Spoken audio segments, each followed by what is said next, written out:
سب دیکھنے اور سننے والوں کی خدمت میں محبت بھرا سلام۔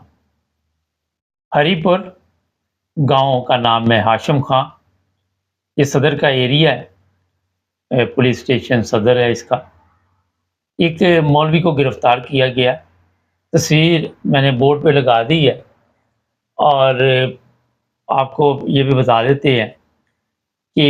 یہ کوئی پہلا واقعہ نہیں ہے، میں پہلا پروگرام نہیں کر رہا، مگر مقصد یہ ہوتا ہے کہ بار بار پروگرام کرنے کا کہ شاید کچھ لوگوں نے نہ سنا تو ان کو پتہ چل جائے کہ آج جو علماء ہیں وہ کس حالت پہ پہنچ چکے ہیں، لیکن اس کے باوجود قوم کو سمجھ نہیں آئے۔ لوگوں کے ذہن میں یہ ہے کہ ہماری جو مساجد ہیں وہ بالکل وہاں پہ کوئی ایسا کرائم نہیں ہوتا، ہمارے بچے جو ہوتے ہیں محفوظ ہوتے ہیں، اور وہ بچے وہاں پہ قرآن پاک کی تعلیم کے لیے جاتے ہیں۔ لیکن وہاں پہ اس مولوی نے کیا کیا،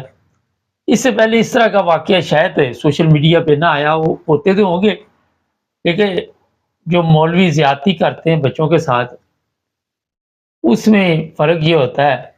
کہ جو بھی بچہ ان کے قابو آ جاتا ہے، جو بچی قابو آ جاتی ہے، اس کے ساتھ زیادتی کر دیتے ہیں،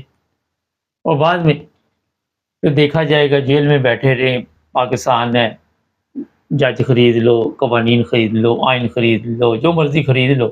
سیل لگی ہوئی۔ لیکن جو افسوس کی بات ہے کہ دو بہن بھائی تھے، اس مولانا صاحب کے پاس پڑھنے کے لیے جاتے تھے قرآن مجید، اور اس بدبخت نے، یہ جو اسلام کا ٹھیکیدار ہے، ختم نبوت کا مجاہد ہے، اس نے ان دونوں بہن بھائیوں کے ساتھ زیادتی کر دی، بہن کے ساتھ بھی اور بھائی کے ساتھ بھی۔ ایک کی عمر شاید 10 سال بتائی جا رہی، تقریباً ایک کی 12 سال کے قریب، اور جب وہ بچوں نے آ کے گھر بتایا اور اپنی تکلیف کا ذکر کیا تو پولیس میں فوری طور پر رپورٹ درج کرائی گئی، اور پولیس نے اس مولوی کو کیا گرفتار مسجد سے گرفتار کر کے جب وہ پولیس اسٹیشن لے کے آئے تو وہاں پہ جو دوسرے دین کے ٹھیکیدار تھے، جن کے نزدیک کہ یہ گناہ کوئی گناہ نہیں ہے، وہ کہتے جی نارمل ہے، پاکستان ہے، اور یہاں پہ یہ چیزیں آپ کے علم میں ہے کہ ایک رپورٹ بھی جاری ہوئی تھی، اس میں 1 نمبر پہ پاکستان آیا تھا، اسلامی جمہوریہ پاکستان۔ یہ جو گندے کام ہیں ان میں،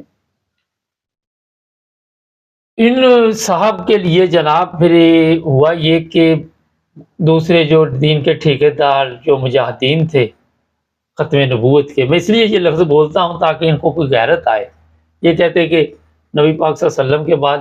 نبوت ختم ہوگی، چلو جی نبوت ختم ہوگی، مگر جو آپ کا بیڑا گرک ہوا ہے وہ کون ٹھیک کرے گا؟ یہ ایک بڑا اہم سوال ہے۔ جو آپ کی حالت بن چکی ہے، جس طرح کے کام آپ کے ہیں، آپ کو ٹھیک کون کرے گا؟ بڑا سادہ سا سوال ہے۔ اگر 1400 سال تک آپ ٹھیک نہیں ہوئے، 1400 سال گزر گئے، اور اس عرصے میں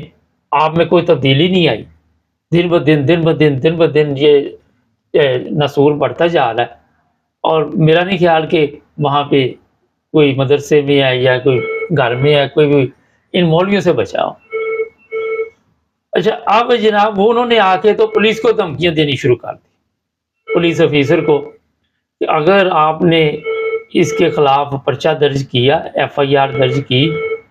تو ہم آپ کے لیے مشکلات پیدا کر دیں۔ دھمکیاں یہی ہوتی پاکستان میں، آپ نے دیکھا ہوگا کہ آپ کی ٹرانسفر کرا دیں گے، آپ کو معطل کرا دیں گے، آپ پہ جھوٹا کوئی پرچہ کرا دیں گے، کوئی ایسا پرچہ ڈال دیں گے جس میں آپ نے کوئی دین کی ایسی بات کر دی جس سے توہین مذہب ہو گیا، توہین رسالت ہو گیا۔ اب یہ کام جو لوگ اس کے پاس سفارش لے کے آئے، ان سے بندہ پوچھے کہ آپ کون سی تعلیمات پہ عمل کر رہے ہیں، کون سی اسلامی جو بھی سسٹم اس کے مطابق کون سا کام کر رہے ہیں، یہ بتائیے کہ یہ کام جو آئے دن آپ لوگ کرتے ہیں، اسلام میں اس کی اجازت ہے؟ بڑا ایک اہم سوال ہے۔ اس کو چھڑانے تو آپ آگے ایک غیر اسلامی کام کی ہے، دوسرا ایک اور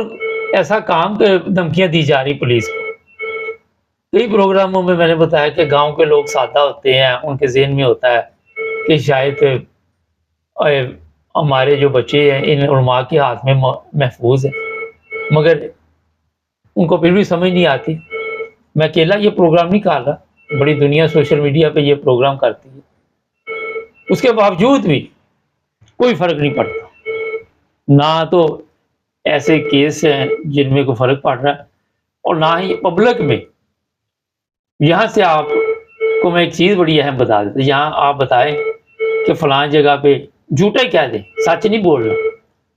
صرف جھوٹ بول دیں کہ فلاں جگہ پہ کسی بندے نے توہین مذہب کی ہے، ان بچوں کے والدین جو ہے وہ باغے باغے مولوی کے کہنے پہ وہاں پہ جا کے اس کو مارنا شروع کر دیں گے، اس کی آگ لگا دیں گے جو بھی پراپرٹی ہوگی، یہ تصدیق بھی نہیں کریں گے، دماغ ہی نہیں ہے، پیدل، عقل سے پیدل، شعور سے پیدل، معاشرے کی بربادی کا سبب آپ کو پتا ہے یہی ہے سب سے بڑا۔ اب یہ دو بچے جو ہے ان کی زندگی پہ کیا گزرے گی، کس طرح یہ باقی کی زندگی گزاریں گے، اور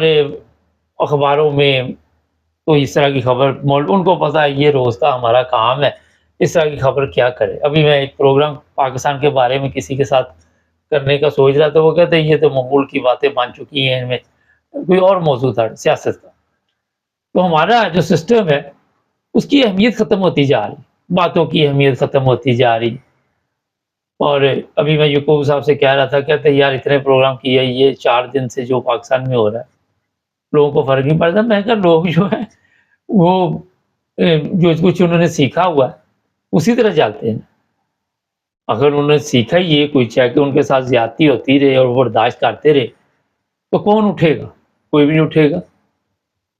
پچھلے دنوں آپ کو پتہ ہی ہے جو لاہور میں واقعہ پیش آیا، 2-4 دن وہ دھیان ادھر کیا، ادھر سے اپنا آئین میں تبدیلی کی، مٹی پاؤ، وہ لڑکی کی مر گئی، کھپ گئی، کدھر گئی، کسی کو کیا، وہ جو پولیس آفیسر ہے اس کی ویڈیو میں نے آپ کو کل بھی بتایا تھا، وہ اپنا ڈانس پارٹی کر رہی ہے، بھنگڑے ڈال رہی۔ تو یہ لوگ جو ہیں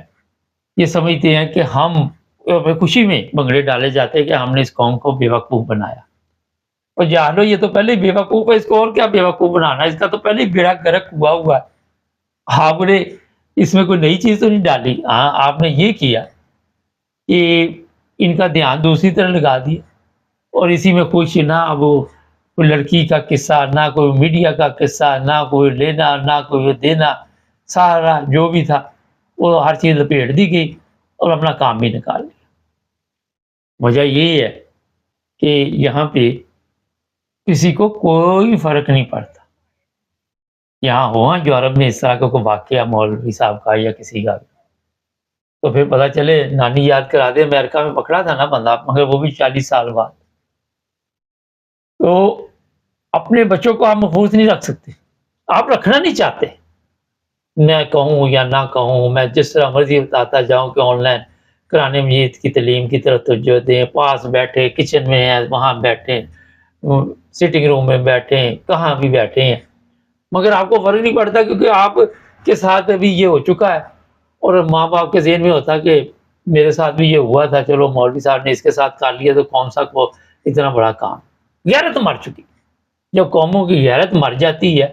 وہاں پہ سوشل میڈیا شور ڈال لے، وہاں پہ جو مرضی آپ کرتے رہیں، کوئی فرق نہیں پڑتا۔ وجہ یہی ہے، وجہ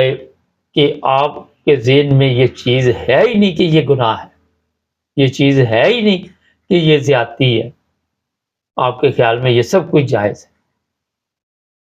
یہ آج جو دین کے ٹھیکیدار بنے بیٹھے ہیں ان کی میں نے آپ کو آئے دن کوئی نہ کوئی تصویر دکھاتا رہتا ہوں تاکہ آپ لوگوں کو پتہ چلتا ہے۔ جب میں یہ بورڈ پہ لگا دیتا ہوں پیچھے اس لیے نہیں لگاتے کہ کیا کسی بد وقت کی تصویر ہم اپنے چینل میں صرف شروع میں دکھا دیں، بڑا ہے بعد میں کیا اس منحوس کی شکل دکھانی۔ نفرت ہے ایسے لوگوں سے، کرایت آتی ہے، بچوں کا مشکل برباد کرتے ہیں بچے، ہم کہتے ہیں قوم کا سرمایہ کیا عرشہ برباد ہوئی ہے، قوم کا سرمایہ کیا، کوئی چیز بھی بچی بھی نہیں وہاں۔ نہیں، پروگراموں کا مقصد ہوتا ہے کہ شاید کسی کو ہوش آ جائے، کسی کو سمجھ آ جائے، کسی کے ذہن میں یہ چیز بیٹھ جائے، وہ کسی کو آگے بتا دے۔ تربیت کے حساب سے کوئی بچ جائے، مگر باقی آپ کی قسمت ہے۔ لیکن جانوروں میں، بھیڑیوں میں، درندوں میں اپنے بچوں کو آپ کبھی بھی محفوظ نہیں رکھ سکتے۔ آپ کالجوں میں جائیں، آپ یونیورسٹیوں میں جائیں، آپ مدرسوں میں جائیں، آپ مسجد میں جائیں، ہم مسجد خدا کا گھر کہتے ہیں، روزانہ یہاں چندہ لینے والے آپ سوشل میڈیا ہی بیٹھ گئے، اس کی دیوار بنانی ہے، ادھر اتنے قرآن مجید کی کمی ہے، وہ چاہیے، اس مسجد کی چھت بنانی ہے، اور آپ کو پتا ہے یہ مسجدیں کبھی بھی مکمل نہیں ہوتی۔ چینل کو سبسکرائب کریں، جڑے رہیں ہمارے ساتھ۔